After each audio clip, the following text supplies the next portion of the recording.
Maharuga was a physically deformed bodybuilder who got into a freak accident when he was young. This accident led to him having lots of different facial and bodily implants, making him look the way that he does. He had a brother named Megumi who would care for him and play games with him on weekends. They were very close and even jerked each other off in front of people to show them how strong their bond really was. One day, during their usual circle jerk, a man named Yuji approached them. He was a well-known firefighter and could extinguish 1,000 fires in seconds with his special cursed abilities. He wanted to play with Maharuga, and in exchange he would save Megumi's life. The two brothers looked at each other confused because Megumi was in no danger and he was perfectly healthy. That is when Yuji unleashed his secret homosexual technique and beat the shit out of Megumi. Even though he was a firefighter, he was not a good person. Maharuga went after Yuji with all he had. At the beginning of the fight, it was like he was getting dominated by Yuji, but as the fight continued, it was as if he was adapting. The fight was long and Maharuga began getting used to the firefighter's technique, but before he could end it, Yuji literally fucking disintegrated him into little pieces on some crazy timing. By the time Megumi woke up, he realized that he had lost his brother. He was sad for a little, but it was then overpowered by the rage that he held towards Yuji. From then on, he lives with the determination to kill Yuji and take a piss on his dead body. Poko was a black activist similar to Martin Luther King Jr. and would stop injustices wherever he could.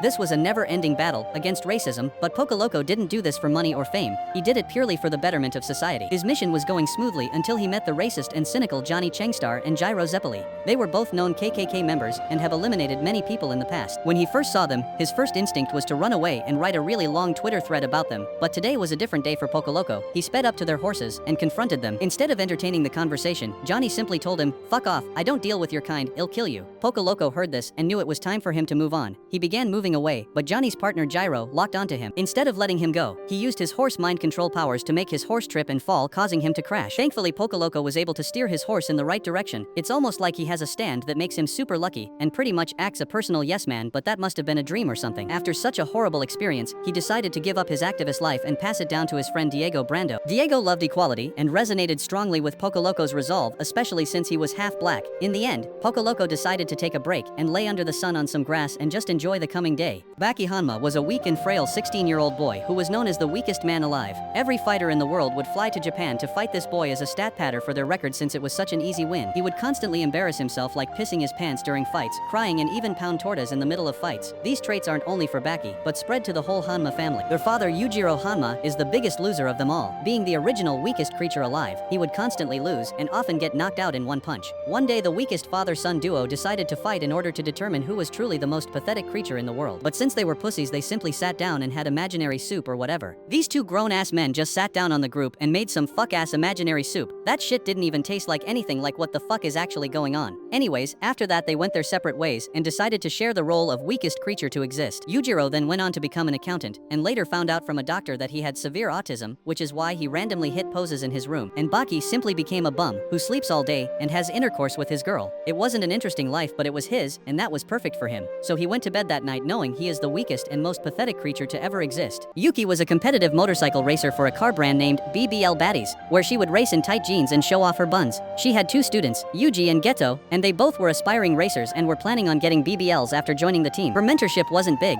but it was enough for her and it made her happy. As she was doing a live demonstration for one of her students, the student noticed how fat, juicy, and voluptuous her buns really were. He felt turned on in that moment, but he quickly averted his eyes and rubbed one out in the shower. The next day she visited her student for a private lesson. This student was Yuji, and Yuki had a major crush on him. She only did a private lesson because she thought that tonight would be the night they get freaky. But in the end, after Yuji took off his shirt and the night began, Geto came and asked if he could cuck. He stated, "There's a perfectly good chair in the corner of the room. Why can't I just watch and adjust Yuji's form?" She responded by sticking her ass in Yuji's face and saying, "Get the fuck out of here. I like Yuji more because he doesn't have a recessed maxilla unlike you." This ruined the vibe and ended the romantic night between teacher and student. As she was going home, she decided to talk to Geto and lecture him on how chopped he really is. She said that she wouldn't even consider it, and those fuck-ass earrings need to go if you are even thinking of taking me to bed.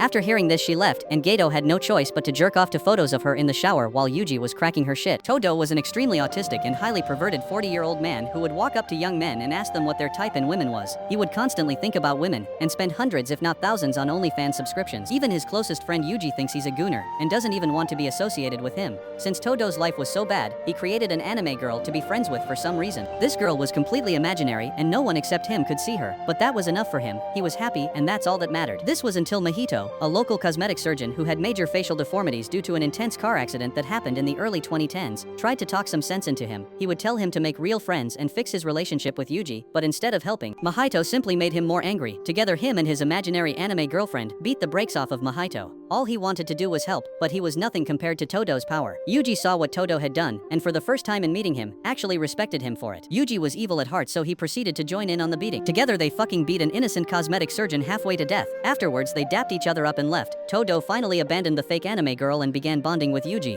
They would even chase women together and get aggressive each time they get rejected. Satoru Gojo was a homosexual scam artist from the fuck bitches Get Money clan in Tokyo. His previous lover, Geto, went crazy and decided to start a genocide of all normal humans of whatever, and it really messed up Gojo. This made his OnlyFans subscriptions go down, and his scamming hustle fully halted due to his poor magic skills. At least he still has his majestic and cool fluffy hair due to his based bodyworks sea salt spray that's 50% off on the TikTok shop. Please buy it. Anyways, as time went on, he began healing from the breakup of his past lover, and moved on to his next, the beautiful and kind Jogo. They were meant to be, especially since their names were just each other's backwards. They would passionately kiss, and Gojo would stick his ass in her face just for a taste of the freaky activities they are going to do later. Their life was peaceful and full of love until Geto arrived. He came back with a crazy Post Malone tattoo on his forehead and a pent-up lust towards Gojo. He said, "I need you back, baby. Ever since I left you, I couldn't stop my right hand from doing its thing in my private area. I miss you." He simply stated, "If you missed me so much, why didn't you call or text? Leave me alone, loser, I'm with someone new." Geto was sad at first, but he knew what he had to do. He sealed Gojo in a mason jar so that he could do a cum tribute inside it, and he would sink in the cum. He said, "If you won't join me, then you'll be my personal toy," and sealed him away. Will Jogo and Gojo ever unite again? Giacchio was an Olympic ice skater who was the loving and caring boyfriend of the beautiful woman Giorno Giovanna. He had been fighting battles with his sexuality for as long as he could remember, but this event was the final nail in the coffin. While Giacchio and Giorno were on a date, a man named Mista appeared. He walked up with the swagger of a young Italian teen and turned on Giacchio to the point he couldn't the huge schlong in his pants. This feeling instantly made Giacchio break up with his girlfriend and instantly start going for Mista. At first they were both a little closed off. They wouldn't have any deep conversations and would constantly fight, but soon after, they slowly decided to trust each other. They stared into each other's eyes and fell in love with one another as they passionately kissed. Giacchio's love was a very physical one, as he beat Mista while smiling. But since Mista was a masochist, he absolutely fucking loved getting beat by his loved one. His ex-girlfriend was pissed and decided to hatch a plan to stop them from getting so close. After sifting through ideas, she finally landed on beating the absolute shit out of Giacchio and leaving him for dead. I mean, she really beat his shit, like he was getting beat on so hard it might as well have been a prawn shoot, if you know what I'm saying. Anyways, after that she gave Mista a crazy bubblehead right in front of Giacchio's face, serving as the finishing blow in their love story. Toji Fushiguro was a self-made entrepreneur who was regarded as the richest man in the world. His health knew no bounds and he would spend it modestly by giving millions to charity and buying his favorite takoyaki balls at a small restaurant. While he was rich, he was also kind, helping people who had fallen and paying for their ruined meal. While life was simple, the simplicity brought peace. This peace was ended by the homosexual scammer and OnlyFans extraordinaire Satoru Gojo. They initially argued who had better and healthier hair since they both used Based Bodyworks sea salt spray that is 55% off on the TikTok shop. Please go buy. Anyways, they then started arguing about different things like who was the better kisser or who gave the best pleasure in bed, until finally the scammer Satoru Gojo snapped. He planned to trick Toji by giving him a free trial of his bedroom pleasure stick to finally end the argument, but secretly placed a camera pointed towards the bed so that he could post them on his OnlyFans. He proposed the idea to Toji, which he reluctantly agreed to, and the plan was in motion. The backshots came in fierce, but also with a hint of passion. After the deed had been done and settled, the millionaire Toji decided to pass down all his wealth to Gojo because he realized he had been wrong the whole time. Since Gojo was so cruel, he dropped the tape on his OnlyFans and profited off of Toji's innocence and good moral compass. After the video dropped, Toji received floods of text all along the lines of, "Why did you do this? Bro, I thought you had enough money. I love this XOXO," but it all was useless because Toji had ended it all.